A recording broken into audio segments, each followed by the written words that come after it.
A quiet that could have sliced apart a morning began it.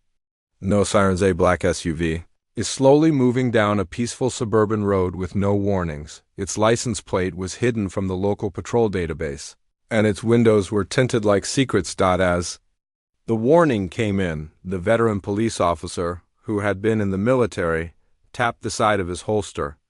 Potential car that was connected to a break-in a few hours prior. Identical color and make. A dark A man driving by himself.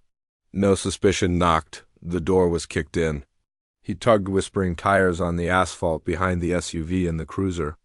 Nobody was going too fast. There was no lane crossing. However, something didn't feel right in the officer's head. He didn't call for help via radio. He wanted to be alone himself for this moment. Before the scene controls you, take control of it. What they drilled was that encounter him at school, particularly during dangerous traffic stops, particularly when the total doesn't add up. Power disguised as cool composure didn't add up. Silence, clothed in a suit. The driver's hands firmly grasped the wheel. However, the voice of the police broke through the speaker. Now get out of the car. Sitting in that vehicle was the director of the FBI, and at that same moment, in direct sight of a convenience store security camera, a worried bystander's smartphone, a dash cam's blinking light, a police officer brandished his weapon at the head of the nation's most influential domestic law enforcement organization. His eyes hard, breath held, finger curled. There was no flinching from the driver. He didn't shout. He remained calm. He merely said something. You're making an error that you won't be able to unmake. This was hardly an action-packed drama. It was an actual event that would spark a flurry of news stories, millions of views on platforms, civil rights outcry, and legal disputes material that reveals racial profiling, systematic bias, and the true meaning of justice in the United States. Not as a result because of what the moment showed, but also because of who the man was. This has nothing to do with ranks or badges. It was about presumptions, how authority reflects its biases, and how law enforcement operates without balances, and education has the potential to turn into a loaded pistol aimed in the wrong way. Furthermore, although the officer was not yet aware of it, already the video was being uploaded, buried in hashtags, and building the backbone of a story that would overwhelm primetime news. YouTube Shorts and TikTok. This wasn't your typical traffic. Put an end to it. It served as the impetus for a national dialogue. And everything started with a car, a man, and a question that far too many people still have. What is meant by safety when are you in the wrong place at the wrong time? Like a town indecisive? Maple Ridge's air was always a bit too still, whether to awaken or remain asleep in the face of reality. It was a charming, clean neighborhood nestled outside of Atlanta, Saturday farmers markets, tree-lined streets, and the kind of low crime rates that made real estate agents grin.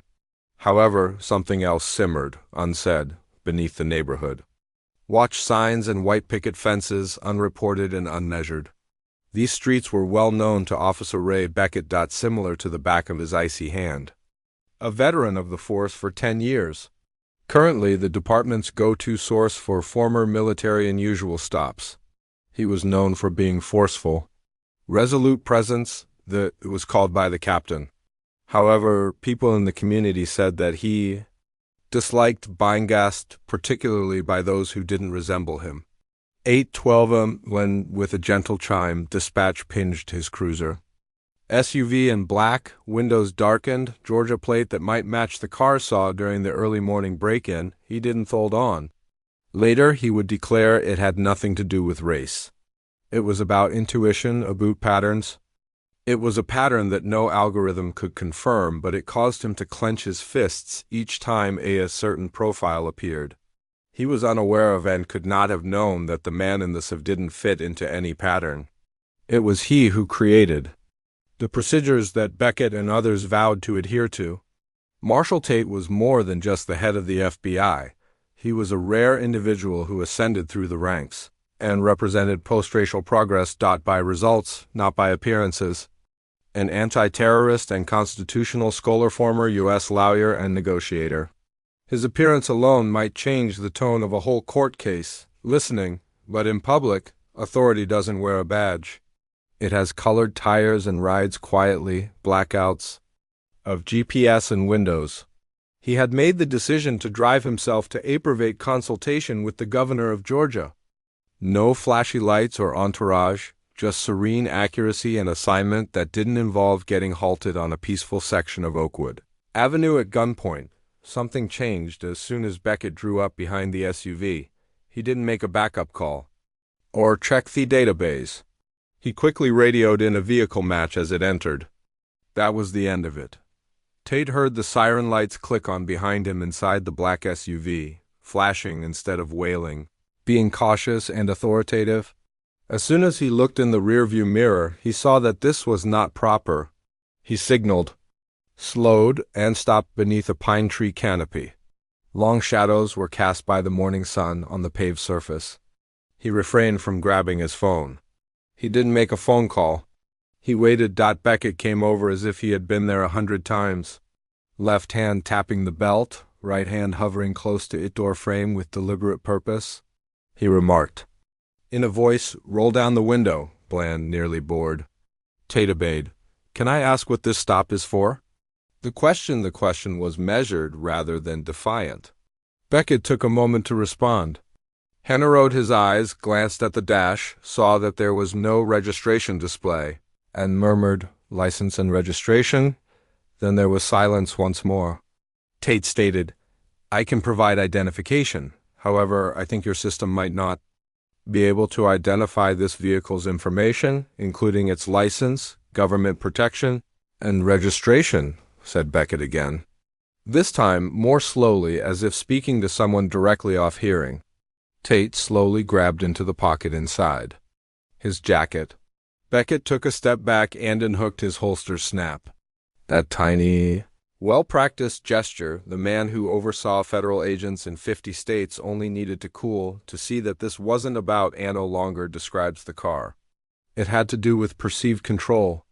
No sirens, yelling, or shouting were heard, the tightrope between judgment and law, two worlds. And simply two men just above his inner pocket. Tate's fingers hesitated. Although he wasn't scared, he was strategic. There were now stakes in every move and look. Being a man of color, he had discovered early on that maintaining composure was not an option. It was a matter of survival. As the federal director, he was aware that perception may intensify more quickly than reality. He spoke in a level tone. Officer, before I continue, I would like you to know that I am Marshall Tate, the director of the Federal Bureau of Investigation. Beckett's face flashed with astonishment like a fleeting fog, and he blinked. Next, something sunk in. The jolt of recognition wasn't it. It was the inability to accept reality. Getting out of the vehicle, hesitated, his hand now completely encircling the revolver in its holster. Although they weren't yelled, the words were powerful. Tate held onto his eyes, remained steady. I'm using my right hand to reach for my wallet. Gradually, Beckett remained silent. He was not cautious in his quiet. Tension was coiled like wire. The kind of quiet that pervaded courtrooms right before decisions were rendered. And at that moment, a bystander near a coffee truck across the street stealthily took out their phone and pressed record. Beckett failed to notice the red light on the camera blinking like a warning flare. After taking out his wallet, Tate held it out just outside the window after unfolding the ID panel. His insignia shone in the dawn. FBI credentials that are golden and unmistakable, level 1, federal clearance. Beckett remained motionless to accept it. He squinted his eyes as he scanned it, then looked up at Tate's expression. He said, nice forgery. Tate's sentence, captured on camera, would be shown on YouTube reaction channels, news networks, and courtrooms, and forums for digital rights for months. It served as the pivot around which the story will change, since it went beyond simply rejecting identification. It was an exercise of authority over reality. The Beckett saw no federal agents. There was something in him that rejected the sight of a black man wearing a badge. Not aloud, not coldly, but not forcefully. The tension widened as soon as Beckett unclipped his holster and stepped back. The weight of that move pressed down even though the cannon hadn't yet raised. like the front of a storm against the air. "Sir, I'm ordering you to step out of the vehicle," he said again. "Will confirm your identification at the station?" Tate did not move. When he did speak, it was crisp and low. "That won't be essential. Additionally, you will be responsible for every second that follows if you draw your weapon." For the first time, Beckett paused. There may be a glimmer of dispute and uncertainty, but ego is a deadly a second opinion. "Louder now," he said. Additionally, this time the firearm got out of the holster. Across the street, the camera continued to roll. Tate pressed a covert panic switch by the steering column inside the SUV. The FBI Regional Response Team received a silent ping. A blacked-out Suburban sprung to life 5 streets away. The agents within were unaware of the identity of the person in danger, only that their director had set up a high-risk warning. The world in Oakwood continued to move. A bicycle walked by, unaware, with headphones in. From a porch came the bark of a dog. Additionally, a teenage girl broadcast the standoff live across the street under the headline "Something's Happening." A man wearing a suit being threatened with a gun. Maple Ridge. 6 minutes later, that clip would be playing. Twitter. Reddit within 15 minutes. And all big outlets within 24 hours. From the Daily Wire to CNN. However, at this time, everything was still in the future. The only thing that mattered at the moment was the distance between a man who stood in for the nation's highest rule and the dreadful question of whether it could shield him when it wasn't wearing a consistent. Sweat trickled down Beckett's knuckles as they tightened over his sidearm hold. The nape of his neck. As though his body could sense something his pride would not acknowledge. He had gone too far. However, crossing it wasn't the reason he felt uneasy. It was the calmness of the man. Director Tate sat with his hands apparent, with a straight stance. No signs of terror or pleading were present, merely a silence that went against all Beckett had anticipated from a suspicious halt. And that dignified, wordless refusal was fuel for Beckett's flamingo feeling of mastery. The cop stepped forward. The barrel was pointed at the windscreen, somewhat off-center. "One last caution. Leave now." Tate remained still. However, what he did gradually, and he turned his head purposefully to meet Beckett's eyes. It wasn't a look neither of rage nor of fear. It was patience wrapped around a warning. Tate remarked, "I can count at least 2 angles that are recording you. Thus, make sure it survives playback no matter what you do after that." Beckett blinked. What his adrenaline had blotted out was picked up by his brain. The teen on the other side of the street is still holding her phone, talking into the microphone. It continues. He's wearing a badge. He's not shouting. "The police are going crazy." It was then that things went beyond the 2 males. It turned into a show. Additionally, spectacle has repercussions in the era of instantaneous internet accountability. Police misbehavior, RPM-rich keywords, racial profiling was already being entered into tags, illegal traffic stops, and titles that neither man is aware of. Beckett muttered as he retreated half a step into the microphone on his shoulder. "The subject does not comply. Potential imposter for the federal government." He hesitated, uncertain of what to say next, then made the urgent request, "Backup arrest." Power. It was all wrong because if he accepted the badge, he would have to acknowledge that without a valid reason. He threatened a federal officer with a gun. Additionally, if he didn't, he would be held accountable for disregarding a valid ID. His subsequent remarks were not real. Remain in the vehicle. Like Tate had shifted, if it weren't for the second camera car coming into view, that moment of withdrawal might have diffused the situation. A dark Suburban, government-grade license plates, gloomy windows. The lights didn't flash. It didn't scream to stop. It simply coasted gently into place behind Beckett's ship. And Beckett's instinct finally turned to concern at that point. He turned around with a weapon. A little lower, but still dangerously high. An earphone gleamed in the air as a man dressed in tactical plane gear emerged. "Son, drop your weapon, sir." "Get out of the car." No request was made. It was a directive. And it originated from a qualified federal agent rather than a hostile police officer, reaction agent. Firm, calm, and practiced voice. Beckett paused. "What on earth are you?" The agent remained unflinching. If you don't put that gun down now, I'll be the one you answer to. The instant froze. The traffic ceased. Duration reduced because the confrontation between an enigmatic driver and a municipal police officer had evolved. It was aerial time footage of a jurisdictional nightmare being played out in front of cameras. Live streams and cable news producers will soon be driven by the need to create a viral headline that will increase ad revenue and the subscriber clicks. Tate eventually emerged cautiously. He didn't have to yell. Hadn't show their credentials. He just stood. He said, "Let him speak," to Thegent. He then looked at Beckett, whose eyes were suddenly flitting from incredulity to the gradual breakdown of all the presumptions he held on to. "You just pointed a finger," stated Officer Tate, "loaded weapon at a federal officer in front of your own dash cam and numerous live witnesses without any probable cause. Breathe deeply and reflect." That was the sixth explosion, the expositority. That is demonstrated by discipline rather than by force. The throng had begun to come together immediately. A jogger pauses in the middle of the trip, along with others from the adjacent cafe and dog walkers. There were no phones. Murmurs replaced the whispers. Is that real? Was the question like pollen? They drifted across the air. Every second became satisfying. There may be a meme for every twitch. Each and every syllable a possible exhibit in court. Yet Tate stood in the middle of everything, unarmed, unflinching, but unquestionably in charge. Not due of his shouting, but he was not required to. Beckett opened his mouth to say something, but nothing came out, emerged, not commands, not excuses. Simply take a breath. He glanced at the throng. At the phone screens were raised like miniature panels of judges. He wasn't prepared for this by his training.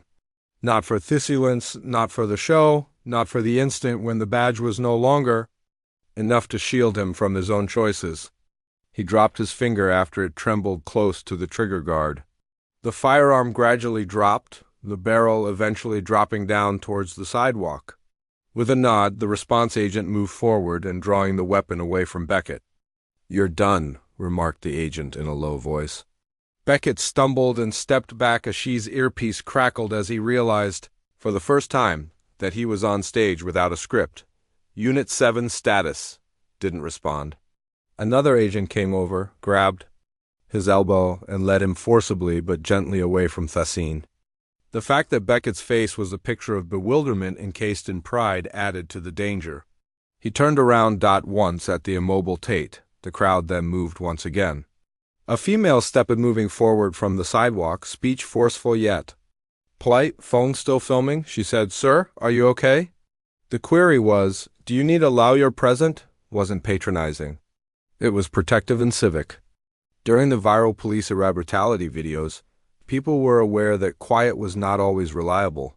Tate looked in her direction, gave a little nod. "I'm all right. I appreciate you staying. You're documenting things." The suburban agent behind him moved quickly, already using an encrypted connection to coordinate with FBI leadership.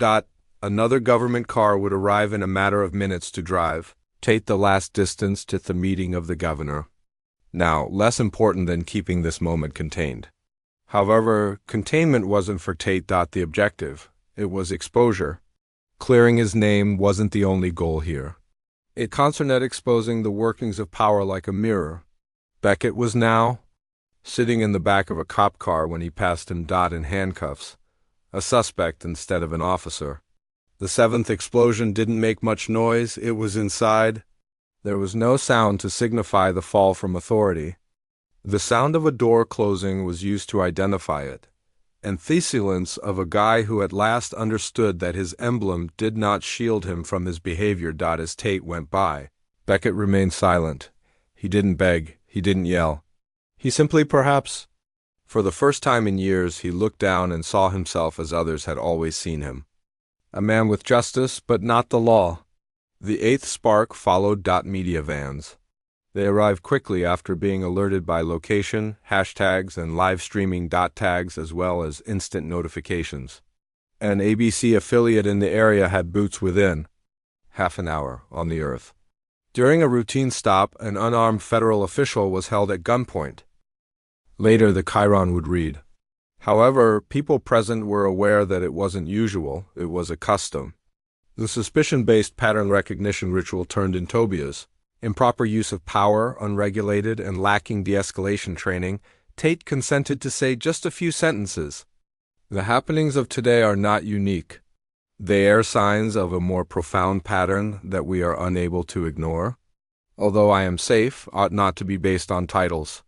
The soundbite would spread like wildfire.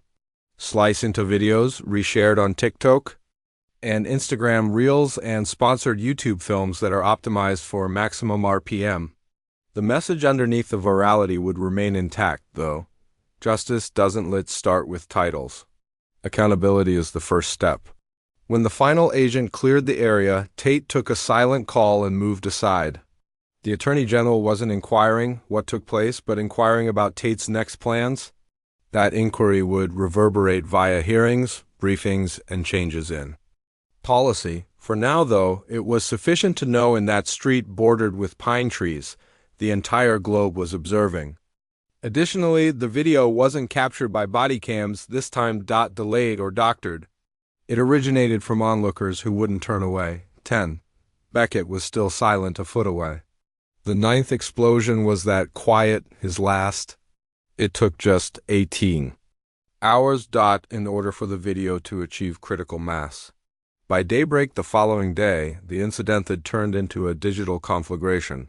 Across platforms, headlines like wildfire. FBI director detained at gunpoint. Federal outrage sparked by local cop. Frame-by-frame situations were examined from many perspectives in Reddit posts. TikTok, the conversation between Tate and Beckett was repeated by producers, using hashtags such as #policemisconduct, racial bias, and qualified immunity exposed. 10-minute breakdowns with thumbnails yelling terms like abuse of power were released. By YouTube commentary channels. Click-through rates were generated since this cop was exposed and chose the incorrect vehicle. Deserving of increases in ad income. However, as the internet went through its own cycle of reaction and Washington was hit by monetization, a more subdued but perilous wave, the Department of Justice wasn't merely observing. They were getting ready. An internal review was conducted overnight. Beckett's personnel file was pulled and put through a forensic filter once the task force was activated. What came out was the unexpected turn of events that Tate would eventually utilize to its fullest. 3. Earlier complaints from drivers were all sealed and rejected internally. Of color. A Hispanic educator claimed to have been stopped and given instructions in 2019 for a blown tail light to lie face down at gunpoint. In 2021, a single-A black woman was charged with recklessly using the school drop-off line 6 months ago. The last one featured a uniformed military veteran. These weren't only regrettable because they were stopped for matching a description without a follow-up file. Events. They represented a practice of racial profiling supported by silence and omission. Beckett's without a news notice. The agency has discreetly resolved one civil lawsuit out of court using taxpayer funds. The weight of the information that reached Tate's protected inbox was systemic rather than personal, demonstrating that this wasn't about him. He was the first individual with the authority to cause publicity, Tate replied strategically rather than angrily, setting up a live news briefing, not for show, but to take back the story. The platform was in front of a wall of flags, the seal of the Department of Justice in subdued gold. Tate, unwavering as ever, without a teleprompter or political advisors, is clear. This is about the space we give for, not about a single cop. Patterns. To develop in quiet. Responsibility is not revenge. Preservation of law, safety, and trust. The room was full. Networks broadcast it live. Videos were uploaded on social media with titles such as Calm Before Reform and When Honesty Counts. However, Tate wasn't done. Behind the however, he had previously sent the sealed documents to a federal civil rights prosecutor for prompt examination, federal criminal accusations under Chapter 6. Not internal discipline, this action was exceptional since it transformed a local misuse of authority into a national one, legal precedence. In the meanwhile, Beckett was placed on unpaid leave and discreetly relocated to a secure holding place. His attorney provided a prepared statement when media reached out to him, felt that, based on the vehicle descriptions and the absence of registration confirmation, he was operating in accordance with protocol. However, the sounds, the patterns, and the video all contradicted each other. The public, not Tate, provided the second twist. The adolescent girl who recorded the first live stream was 3 big networks interviewed her, and her original video, which was made money on YouTube, had received over 18 million views. Her quote became symbolic. "I had no idea who he was, partner." Program, and supported by 2 civil rights organizations. Law students referenced her clip because they simply understood it wasn't right. Her unvarnished clarity struck a deeper chord than any commentary. It was used in training sessions by advocacy groups, and all of a sudden, digital witness culture was. The Tate took advantage of that momentum to explore a new area of public scrutiny. He wasn't campaigning. He was doing something that federal law enforcement rarely had time to do. And he wasn't trying to win people over, established a benchmark. The U.S. Attorney's Office verified less than a week following the stop that it had initiated a formal investigation under Federal Section 18 U.S.C. for civil rights violations against Officer Beckett. Sefer 242, an uncommon yet potent charge that makes it illegal to rights under the color of law. The law enforcement community was shocked, not because it had never been completed, but because the evidence was now being gathered by the public rather than by government cameras. The invoices were unaltered. There was only a chronology that demonstrates escalation without reason and abuse of power while hiding behind a thin mist of suspicion. Tate, however, wasn't complimented. In a surprising turn of events, he personally asked to speak before the Senate Judiciary Committee, raising the alarm as a law enforcement leader rather than as a victim. The majority of the lawmakers in the chamber had not anticipated the FBI director's public position. He was straightforward in his opening statement: "We have means for justice, but no mechanism to prevent the regular deterioration of public officer trust, which occurs when silence shields prejudice, when reform is replaced by film, and when apologies are offered after the damage is done." He didn't need to use Beckett's name. By this point, the whole nation was aware of the story, and lawmakers from all parties nodded silently. Accord. Those who were reluctant to accept systemic criticism were unable to ignore the video, the evidentiary trail, the statistics. This was evidence, not politics. At the same time, cities all around the country started addressing their local procedures. Policy audits were announced by departments in Raleigh, Denver, and Chicago. Biased the terms escalation review boards, and recognition training started to appear in municipal budgets on national television. Police union leaders made an appearance.